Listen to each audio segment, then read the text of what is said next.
Hello friends, मैं हूं मिथिलेश कुमार और आपका स्वागत करता हूं उदित फार्मेसी के यूट्यूब चैनल पे। तो आज के इस वीडियो में हम लोग बात करने वाले हैं, यदि आप 2023 में डी फार्म फर्स्ट ईयर का एग्जाम देने वाले हैं तो पीसीआई के द्वारा जो न्यू सिलेबस जारी किया गया है ER 2020 माने एजुकेशन रेगुलेशन 2020 के अनुसार ह्यूमन एनाटॉमी एंड फिजियोलॉजी में जो भी चेंजेस किए गए हैं सिलेबस में वो डिस्कस करने वाले हैं। और साथ ही साथ आपका जो एग्जाम पेपर पैटर्न रहेगा, कितने मार्क्स के लॉन्ग क्वेश्चन आएंगे, कितने मार्क्स के शॉर्ट आंसर क्वेश्चन आएंगे, कितने मार्क्स के ऑब्जेक्टिव टाइप क्वेश्चन आएंगे और कौन कौन सा इंपॉर्टेंट सेगमेंट्स है, कंप्लीट इंफॉर्मेशन देने वाला हूं एचएपी को लेकर के। आप वीडियो में लास्ट तक बने रहेंगे, ठीक है। तो चलिए स्टार्ट करते हैं आज के इस वीडियो को। सबसे पहले मैं आपको बता दूं कि देखिए ह्यूमन एनाटॉमी एंड फिजियोलॉजी होता क्या है। ह्यूमंस के एनाटॉमी में हम लोग पढ़ते हैं स्ट्रक्चर के बारे में। अगर किसी बॉडी पार्ट के स्ट्रक्चर के बारे में पढ़ रहे हैं तो वो हुआ एनाटॉमी, और यदि फंक्शन के बारे में पढ़ रहे हैं तो वो हुआ फिजियोलॉजी। जैसे स्टोमक हम लोग बात कर लेते हैं, स्टोमक की बात करते हैं तो स्टोमक का स्ट्रक्चर यदि पढ़ेंगे तो वो हुआ क्या, जैसे कि स्ट्रक्चर में किस शेप का होता है, कितने लेयर से बना होता है, क्या ओपनिंग है, एंटीरियर ओपनिंग क्या है, पोस्टीरियर ओपनिंग क्या है, ये सभी चीजें क्या हुई, इसका एनाटॉमी हो गया। लेकिन जो अगर फिजियोलॉजी की बात करें तो इसमें कितने टाइप के सेल पाए जाते हैं, कौन सा एंजाइम कौन रिलीज करता है, क्या फंक्शन है, फूड को स्टोर करके कैसे डाइजेस्ट करता है, ये चीजें फंक्शन हो गई तो वो फिजियोलॉजी हो गई। तो ह्यूमंस के बॉडी पार्ट्स के बारे में अगर एनाटॉमी पढ़ रहे तो एनाटॉमी हो गया, अगर फंक्शन पढ़ रहे तो फिजियोलॉजी हो गया। तो ह्यूमन एनाटॉमी एंड फिजियोलॉजी में एक बेसिक आइडिया लग गया होगा कि हम लोग पढ़ते क्या है। और देखिए आपके डी फार्म सिलेबस के अनुसार ह्यूमन एनाटॉमी एंड फिजियोलॉजी बहुत ज्यादा नहीं है, बहुत नॉर्मल सा सब्जेक्ट है, एग्जाम में आसानी से आप स्कोर कर लेंगे, उसके लिए कोई दिक्कत नहीं है। लेकिन मेरा मानना है, मेरा कहना है कि यदि आप फार्मेसी कर रहे हैं तो आप डी फार्म फर्स्ट ईयर में जितने भी सब्जेक्ट पढ़ते हैं या सेकेंड ईयर में, तो आखिर उस चीजों को अप्लाई आप किस पे करेंगे, किस पे करेंगे, ह्यूमंस पे ही ना। तो ह्यूमन का जब तक आपको एनाटॉमी और फिजियोलॉजी परफेक्ट नहीं पता होगा तो आप कैसे एज ए फार्मासिस्ट बेस्ट मतलब अपना बेस्ट दे पाएंगे कहीं पे। क्योंकि आप ऐसे ही सोच लीजिए, ग्राउंड लेवल पे सोचिए, जब आप डी फार्म कर रहे होते हैं या फिर तो गांव घर में क्या एक अफवाह हो जाता है ना कि हाँ फलनमा के बेटा क्या है मेडिकल फील्ड में चला गया है। तो आपको अगर थोड़ा सा भी उनको किसी तरीके का प्रॉब्लम होता है तो थोड़ा आपके अंदर वैसा अंडरस्टैंडिंग पावर होना चाहिए एनाटॉमी और फिजियोलॉजी को लेकर के कि किसी का एक छोटा मोटा प्रॉब्लम है तो आप उसको समझा सके, ताकि आपके बारे में निगेटिविटी ना फैले। समझ रहे हैं ना। तो एक फील्ड बनाना, समझ रहे हो ना कि आप यदि मेडिकल फील्ड में एंटर कर गए होंगे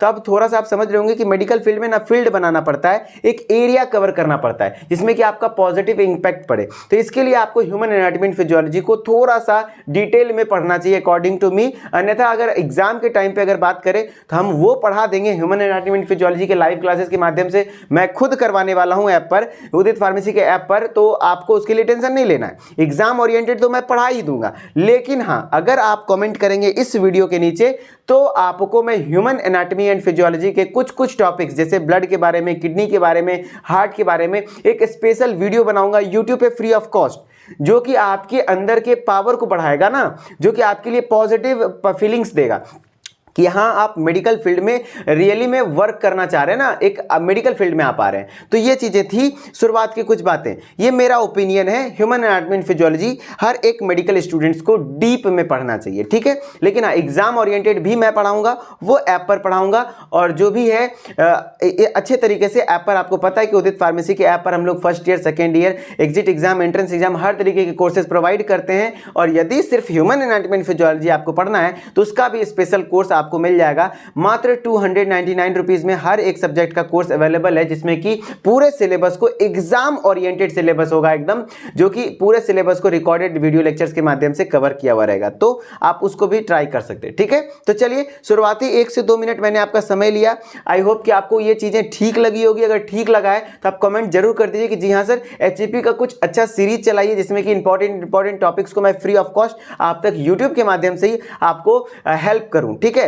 आपके अंदर के सेल्फ इनहांसमेंट करूं, आपके अंदर के पावर को बढ़ाऊं, ठीक है, जिससे कि आप मेडिकल फील्ड को रीजनली समझ पाएं, ठीक है। चलिए स्टार्ट करते हैं हम लोग सिलेबस को लेकर के। अभी फिलहाल हम लोग एग्जाम ओरिएंटेड की बात करेंगे, ठीक है। तो देखिए, इसको सबसे पहले तो हम लोग scope of anatomy and physiology पढ़ते हैं। एनाटॉमी और फिजियोलॉजी है क्या वो पढ़ेंगे, डेफिनेशन और कुछ वेरियस टर्मिनोलॉजीज के बारे में पढ़ते हैं पहला चैप्टर में।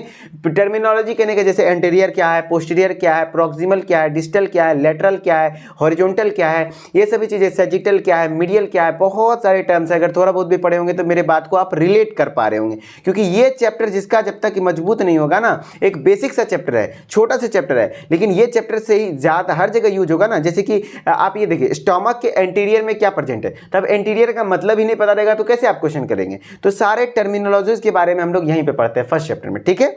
चलिए, डायरेक्टली इस चैप्टर से शायद कम ही क्वेश्चन आते हैं, लेकिन हाँ, इस चैप्टर का इंपॉर्टेंस बहुत ज़्यादा है।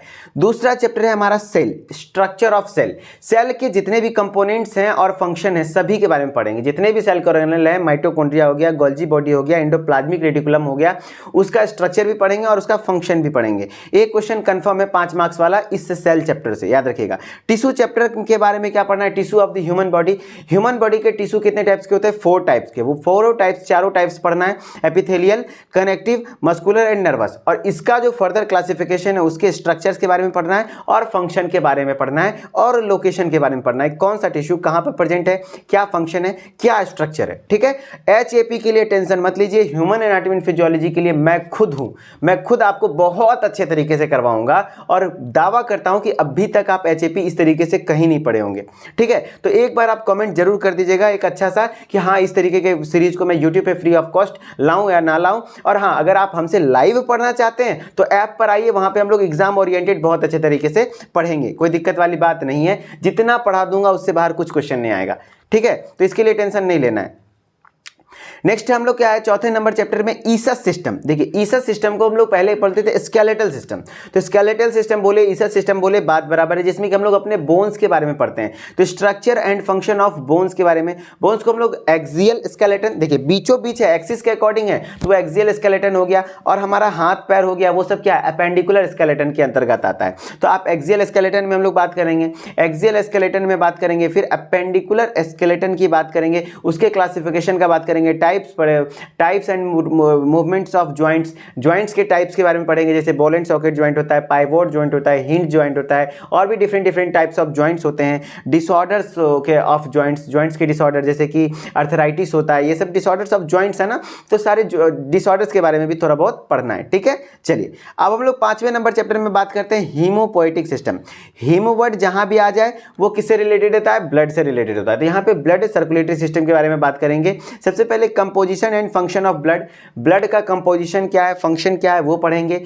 प्रोसेस ऑफ हीमोपोएसिस, पोएसिस वर्ड लग जाए मतलब फॉर्मेशन हो रहा है, हीम वर्ड लग गया मतलब ब्लड, ब्लड के फॉर्मेशन का प्रोसेस, कैसे ब्लड बनता है, ब्लड कहाँ बनता है, मेनली रेड बोन मैरो में, है ना।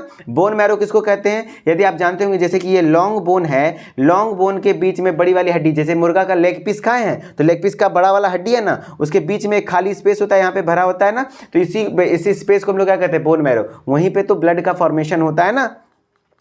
फिर characteristics and function of RBC, WBC and platelets, ये तीनों पाया जाता है ब्लड में, इस तीनों के कैरेक्टरिस्टिक और फंक्शन के बारे में पढ़ेंगे। Mechanism of blood clotting, blood clot आखिर होता कैसे है, रक्त जमता, खून जमता कैसे है, वो पढ़ेंगे। Plus importance of blood group, blood group कितने टाइप्स के होते हैं, क्या इंपॉर्टेंस है, वो पढ़ेंगे, ठीक है। ये 5वां नंबर चैप्टर हो गया।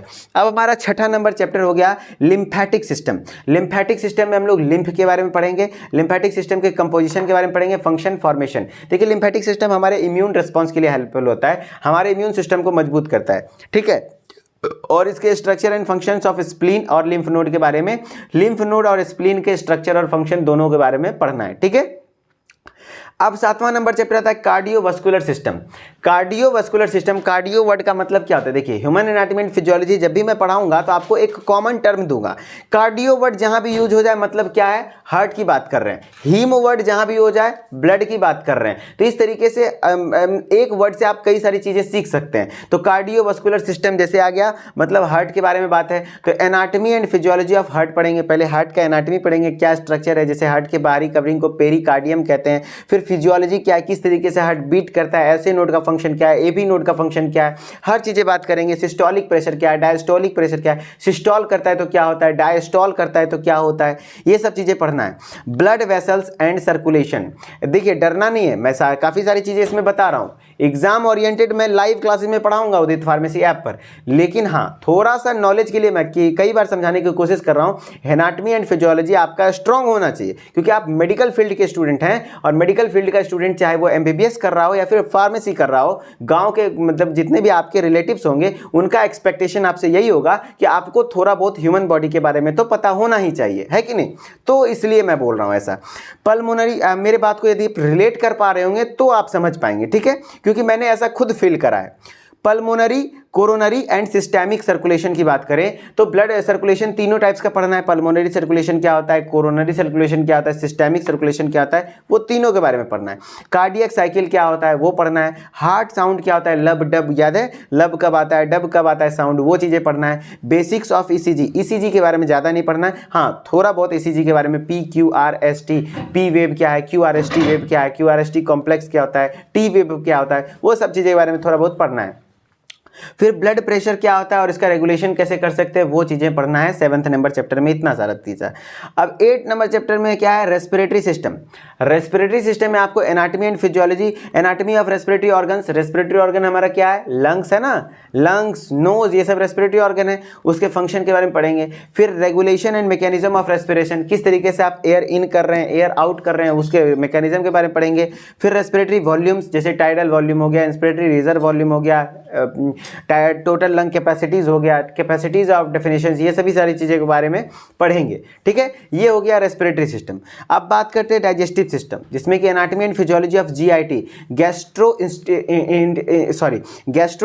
Intestinal tract. गैस्ट्रोइंटेस्टिनल ट्रैक्ट मतलब क्या हुआ, एलिमेंट्री कैनाल है ना हमारा, आहार नाल, बचपन में आप पढ़े होंगे एलिमेंट्री कैनाल, उसके एनाटॉमी और फिजियोलॉजी के बारे में पढ़ना है। गैस्ट्रोइंटेस्टिनल ट्रैक्ट इसको कहते हैं। Anatomy and function of accessory glands, और भी डिफरेंट एक्सेसरी ग्लैंड्स हैं हमारे बॉडी में, जैसे कि लीवर हो गया, पैनक्रियाज हो गया, ये सभी चीज़ें एक्सेसरी ग्लैंड्स के अंतर्गत आती है, तो उसके एनाटॉमी और फिजियोलॉजी के बारे में पढ़ना है।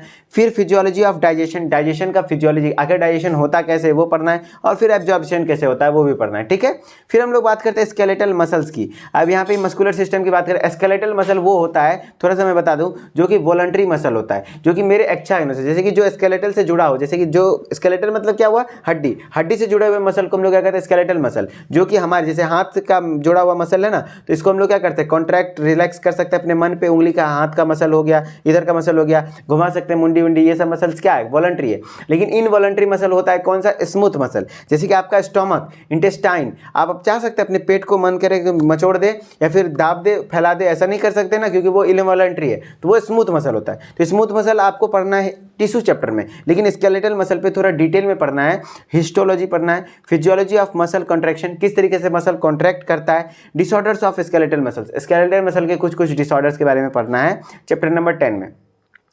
चैप्टर नंबर 11 में आपको नर्वस सिस्टम के बारे में पढ़ना है, क्लासिफिकेशन ऑफ नर्वस सिस्टम, है ना। ऑटो के कहते सेंट्रल नर्वस सिस्टम होता है, पेरिफेरल नर्वस सिस्टम होता है, फिर सेंट्रल नर्वस कितने क्या टाइप्स में बढ़ता है, फिर पेरिफेरल कैसे कैसे बढ़ता है, ऑटोनोमिक होता है, इस तरीके से होता है। फिर anatomy and physiology of cerebrum पढ़ना है, सेरिबेलम पढ़ना है, मिड ब्रेन पढ़ना है, ये तीनों मेन पार्ट है। सेरिब्रम ब्रेन का सबसे बड़ा पार्ट क्या कहलाता है, सेरिब्रम कहलाता है। सेरिब्रम पीछे होता है, हिंड ब्रेन का पार्ट है ना। तो function of hypothalamus, hypothalamus gland है जो कि आपको पढ़ना है। मेडुला ऑब्लंगाटा पढ़ना है, बेसल गैंग्लिया का फंक्शन पढ़ना है, स्पाइनल कॉर्ड का structure and reflexes, spinal cord जो पीछे हमारा प्रेजेंट होता है वो उसका क्या कहते हैं, क्या स्ट्रक्चर है, रिफ्लेक्स क्या है। Name and function of cranial nerves, cranial nerves total कितने होते हैं, 12 पेयर, और 12 पेयर का नाम एकदम डिटेल में याद रख लेना है। एक ट्रिक है ऊटा फैगवा, याद रख लेंगे, वो चीज़ें मैं ऐप पर बताया हूँ, वहाँ पे थोड़ा सा एक्सप्लेन कराऊँ, वहाँ से आप पढ़ सकते हैं, ठीक है।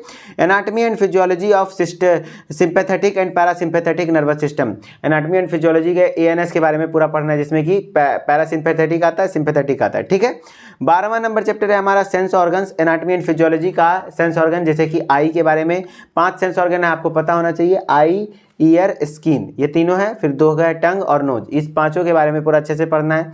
फिर यूरिनरी सिस्टम है 13वां नंबर चैप्टर, जिसमें कि anatomy and physiology of urinary system, urinary system जिसमें कि यूरिन फॉर्मेशन, जैसे कि किडनी हो गया, यूरेटर हो गया, यूरिनरी ब्लैडर हो गया, ये सभी चीज़ें क्या होती है, यूरिनरी सिस्टम के अंतर्गत आती है। तो उसके एनाटॉमी के बारे में पढ़ेंगे, फिर फिजियोलॉजी के बारे में पढ़ेंगे। फिजियोलॉजी ऑफ यूरिन फॉर्मेशन, आखिर यूरिन फॉर्मेशन होता कैसे है। फिर रेनिन एंजियोटेंसिन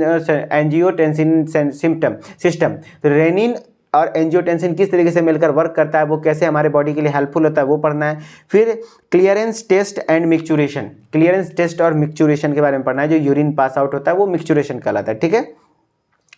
अब हम लोग बात करते हैं इंडोक्राइन सिस्टम, 14वां नंबर चैप्टर इंडोक्राइन सिस्टम, जिसमें कि इंडोक्राइन ग्लैंड उसको कहते हैं जो हार्मोन रिलीज करता है ना। तो हार्मोन्स एंड देयर फंक्शंस के बारे में पढ़ेंगे। कौन कौन से इंडोक्राइन ग्लैंड के बारे में पढ़ना है, देखिए सारा इंडोक्राइन के बारे में नहीं पढ़ना है, एक पिट्यूटरी ग्लैंड के बारे में पढ़ना है, एड्रीनल ग्लैंड के बारे में पढ़ना है, थायराइड एंड पैराथायराइड और पेनक्रियाज और गोनेट्स, क्योंकि हाइपोथैलेमस तो नर्वस सिस्टम में ही पढ़ लिए।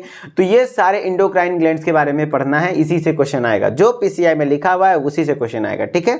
लास्ट चैप्टर हमारा 15वां नंबर चैप्टर रिप्रोडक्टिव सिस्टम, जिसमें कि anatomy of male and female reproductive structure system. Reproductive system male का अलग से एनाटॉमी पढ़ेंगे, फीमेल वाले का अलग पढ़ेंगे।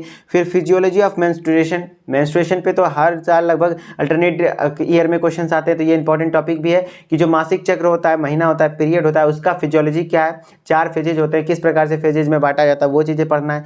फिर स्पर्मेटोजेनेसिस कैसे होता है, स्पर्म का फॉर्मेशन को स्पर्मेटोजेनेसिस कहते हैं, oogenesis कहते हैं, ओवम का फॉर्मेशन कैसे होता है वो चीजें पढ़ना है। प्रेगनेंसी कैसे होता है, प्रेगनेंसी का पूरा 9 महीना का क्या क्या चेंजेस होता है बच्चा में, भ्रूण में, वो पढ़ना है। पार्चुरेशन मतलब डिलीवरी के टाइम का क्या सिचुएशन होता है, क्या क्राइटेरिया होता है वो पढ़ना है। तो इस तरीके से हमारा रिप्रोडक्टिव सिस्टम भी खत्म हो गया। फाइनली हम लोगों ने 15 चैप्टर बता दिया आपको कि 15 चैप्टर आपके एग्जाम में आएगा। इस तरीके से आपका एग्जाम का सिलेबस है।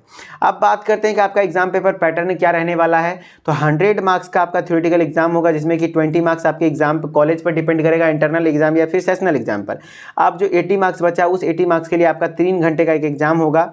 कितने घंटे का, 3 घंटे का, जिसमें कि आपका 30 मार्क्स का टोटल क्या होगा, लॉन्ग आंसर क्वेश्चन होगा। एक क्वेश्चन 5 मार्क्स कैरी करेगा और 6 क्वेश्चन बनाना है। 7 मार्क्स आएगा एग्जाम में, 6 क्वेश्चन बनाइए, 6 × 5 = 30। फिर 30 मार्क्स का शॉर्ट आंसर क्वेश्चन आएगा, जिसमें कि 10 × 30, 3 क्वेश्चन है, 3 मार्क्स एक क्वेश्चन का होगा, 10 क्वेश्चन बनाना है, 10 × 30 11 क्वेश्चन आपके एग्जाम में पूछे जाएंगे। फिर ऑब्जेक्टिव टाइप क्वेश्चन क्या होगा, 20 को पूछा जाएगा, 1-1 मार्क्स का होगा, 20 बनाना है। वो ऑब्जेक्टिव मल्टीपल चॉइस क्वेश्चन भी हो सकता है, फिल इन द ब्लैंक्स भी हो सकता है, 1 वर्ड और 1 सेंटेंस का क्वेश्चन भी हो सकता है। टोटल 80 मार्क्स का ये एग्जाम होने वाला है। बिल्कुल इसी तरीके से हर एक चैप्टर का जितना भी सिलेबस है उसका थ्योरेटिकल, उसके बाद उसका टेस्ट PDF मिल जाएगा, प्लस उसका एक्सरसाइज वीडियो। इसी ट्रेंड में कितना लॉन्ग क्वेश्चन, किसी शॉर्ट क्वेश्चन, कुछ ऑब्जेक्टिव टाइप क्वेश्चन हर एक चैप्टर का आपको मिल जाएगा, जो कि एग्जाम ओरिएंटेड रहता है, एकदम वहीं से क्वेश्चन आते हैं। तो आप इस तरीके से ऐप को विजिट कर सकते हैं। आप फ्री ऑफ कॉस्ट भी अवेलेबल है कुछ कंटेंट, तो आप देख लीजिए। उसके बाद अगर ठीक लगे तो आप कोर्स को एनरोल कर सकते हैं, ठीक है। चलिए मिलते हैं नेक्स्ट वीडियो में। हाँ, थोड़ा सा मैं आपको बता दूं कि किस तरीके से आप हमारे कोर्स में एनरोल हो सकते हैं। पहले ये बता दूं, जैसे D.Pharm फर्स्ट ईयर में आपका कोर्स में लेना है यदि, तो उसमें क्या क्या मिला है, पूरा सिलेबस को हम लोग रिकॉर्डेड क्लासेस के माध्यम से कवर किए हुए हैं, प्लस लाइव क्लासेस भी स्टार्ट होने वाली है, जिसमें कि HAP और सोशल फार्मेसी मैं खुद इस बार पढ़ाने वाला हूँ। तो आपको टेंशन बिल्कुल भी नहीं लेना है HAP और सोशल फार्मेसी के लिए। ई-बुक PDF नोट्स आपको हर एक सब्जेक्ट के हर एक चैप्टर का मिल जाएगा। चैप्टर वाइज एक्सरसाइज जो कि रामबाण है, इसी से क्वेश्चन आते हैं, वो एक्सरसाइज सिर्फ ऐसा नहीं रिटन फॉर्मेट में, उस पर वीडियो भी मैं खुद सोल्यूशन किया हुआ हूँ HOP का, जिसमें कि किस क्वेश्चन में क्या लिखना है, कैसे अटेम्प्ट करना है, जिससे कि मैक्सिमम मार्क्स बनता है, वो बताया हुआ हूँ। चैप्टर वाइज टेस्ट भी अवेलेबल है, लाइव चैट आप कर सकते हैं बाइलिंगुअली, जैसे यहाँ पर आपको समझाता हूँ वैसे ही ऐप पर भी आपको समझाता हूँ। कंप्लीट 5 सब्जेक्ट का ये चीज़ें अवेलेबल है। उसी तरीके से सेकेंड ईयर भी है, उसी तरीके से एग्जिट एग्जाम का भी हर चीज़ें अवेलेबल है। और कोई बच्चा यदि एंट्रेंस एग्जाम की ही तैयारी कर रहा है D.Pharm में एडमिशन लेने के लिए यूपी पॉलिटेक्निक ग्रुप ई का, तो उसके लिए भी कोर्सेज चल रही हैं रेगुलर बेसिस पे, ठीक है। आई होप कि आपको सारी चीजें ठीक ठाक लग रही होगी। यदि आपको ठीक लग रही है तो आप ऐप को विजिट कर सकते हैं। विजिट करने के लिए आपको प्ले स्टोर पे जाना है और सर्च करना है उदित फार्मेसी, देन इंस्टॉल कर लेना है, मोबाइल नंबर डाल के OTP डाल देना है, नाम ईमेल ID डाल के लॉगिन कर लेना है। स्टोर वाले सेक्शन में जाइए और डिफरेंट कोर्सेज को देखिए, जिस कोर्स में आप इंटरेस्टेड हैं आप उसमें एनरोलमेंट ले सकते हैं, ठीक है। और भी एनरोलमेंट में किसी प्रकार की समस्या आती है तो आप इस नंबर पर हमारे साथ संपर्क कर सकते हैं। हमारी टेक्निकल टीम आपको सुबह 8 बजे से लेकर के शाम के 6 बजे तक रिप्लाई जरूर करेगी और आपके हर एक प्रॉब्लम का समाधान निकालेगी, ठीक है। आई होप कि आपको सारी चीजें क्लियर हो गई होगी ह्यूमन एनाटॉमी एंड फिजियोलॉजी को लेकर के। मैंने एक बात आपसे कहा है, यदि आप ऐसा सीरीज चाहते हैं कि आपके नॉलेज में थोड़ा सा इंप्रूवमेंट हो एनाटॉमी एंड फिजियोलॉजी को लेकर के, वो सिर्फ एग्जाम के लिए नहीं पढ़ेंगे, एग्जाम के लिए तो वो भी रहेगा, लेकिन सिर्फ एग्जाम के लिए नहीं रहेगा, माइंड को डेवलप करने के लिए रहेगा। तो आप यदि चाहते तो कमेंट कर दीजिए, मैं कोशिश करूंगा कि आपके लिए जल्दी जल्दी उस तरीके के सीरीज को लॉन्च करूं, ठीक है, यूट्यूब पे फ्री ऑफ कॉस्ट, ठीक है। चलिए मिलते हैं नेक्स्ट वीडियो में, तब तक के लिए धन्यवाद। Okay bye bye. इसी तरीके से मन से पढ़ते रहिए और बहुत अच्छा स्कोर कीजिए, ठीक है। चलिए ओके बाय बाय।